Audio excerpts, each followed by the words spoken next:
Have you ever felt lonely in a room full of many people? A room just like this one? I have, and if I hadn't, I don't think I would have started a project when I was 8 years old that stemmed from my not wanting others to feel alone at recess. A project that would go on to help the environment and friendships all around the world. I probably wouldn't have found a passion for working behind the curtains in theater, and because of that, I wouldn't have learned that there is so much more than just what the audience sees. Without all the times I felt lonely, motivated, uninspired, fulfilled, and all the other feelings in the world, I wouldn't be who I am right now on this world stage. I am a sister, a daughter, a friend, stage manager, founder, author, and the list goes on because I have played many parts in my 16 years, and each one adds to the person I am right now. My name is Vance, and I am made up of many different parts. William Shakespeare says that all the world's a stage and all the men and women merely players. They have their exits and their entrances, and one man in his time plays many parts. I believe that life is like a production made possible by others and only partially seen by an audience that does not see the before or all the mistakes that add up to be what they do see, an audience that does not see all the work you'll put in from the moment you started workshopping in your head to the end of striking your set. Over the past few years, I have learned that in order for a show to play on stage, you must be open to accepting all the places and people it takes to make it happen, because without them, your show would not exist. I am giving this 6-minute talk today, but you have not seen everything it is made up of. You do not see the drafts I've gone through, the music I have listened to for inspiration, or even the moments in my life that seemingly have nothing to do with this. But if at 8 years old I hadn't started a project by collecting one plastic cap at a time, I might not be standing here in this theater today. I had the pleasure of getting just a small insight into playwright Kimberly Bellflower's mind on the topic of how her worldviews impact her writing. Kimberly grew up in rural Georgia, just like the girls of her play, John Proctor is the villain. She uses her writing as a way to put the audience it reaches into an uncomfortable position where they can rethink their own preconceived notions about canonical literature and characters. To see her work spread beyond the people who she knew they would resonate with was surprising, but she believes that sitting in a theater full of hundreds, collectively experiencing something, can bring out our shared humanity and highlight our similarities over differences. As a playwright, audience member, and just a girl from rural Georgia, Kimberly shares how we might never know how or if a play is truly impacting someone, but she thinks that they may have, quote, stirred something in them, maybe planted a seed. For 2 hours, they were a part of something bigger than themselves. In 2nd grade, I had a friend who has since moved away. I think she planted the seed of kindness within me.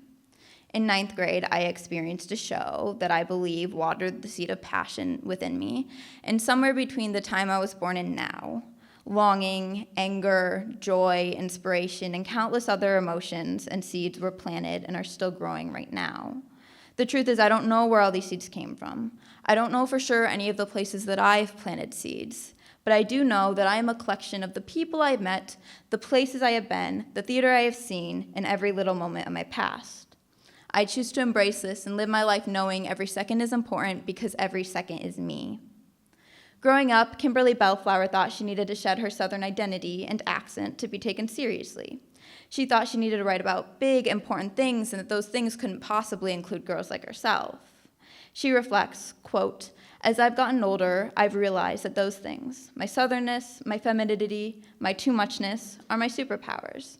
Reinvesting in the things that make me me have allowed me to see other people in their fullness more clearly." And this resonated very deeply with me because I have felt this many times before, and the more I get to know myself, the more I'm able to understand others.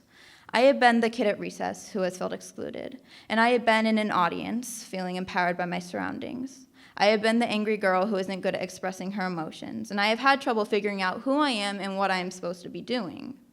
But because of this, because I have felt isolated and impacted in every other feeling that has ever been a part of me, I can stand here and tell you that I have felt lonely in a room full of many people. Maybe you have too. I can stand here and tell you that your life is like a production. You are the director and player on your stage. You will have exits and entrances, and you will play many parts. There will be people who enjoy the act you put on and others who refuse to stay till the end. One curtain might fall sooner than the next, and that is okay, because in the end, life is just one big cabaret of the many parts one is played. It is a collection and creation inspired by past people and places, kept going by present emotions, and kept going by your future desires. When I was 8 years old, I started Sammy's Buddy Bench project. A buddy bench is a place for someone to go when feeling lonely in need of a friend. This idea of a signal for others to go up to that shy and nervous kid at recess resonated very deeply with me, and I knew that I needed to get one for my school. So I found a way to involve the community and help the environment as well. 8 years ago, 1 plastic cap was collected, and a seed was planted and watered, and now there are over 650 of Sammy's Buddy Benches across the world. Looking back now, I realize that this project was born of, yes, the part of me that was lonely at recess, but also the part of me that loves our planet, and the part of me that loves creating, and the part of me that longs to be a part of a community. This project was a combination of many seeds that were planted and watered. My name is Sammy Vance. I am a player on this world stage. I have been lonely, shy, passionate, inspired, and so many other things. I'm sure I haven't experienced half of what I will feel in my next act, whatever that may be. But I do know that I will continue to have exits and entrances, and I will play many parts. All the people I've met, places I've seen, futures I've longed for, and emotions I've felt have helped me realize how important it is to embrace all of life's acts and the parts we play, because without them, our show would not exist. Thank you.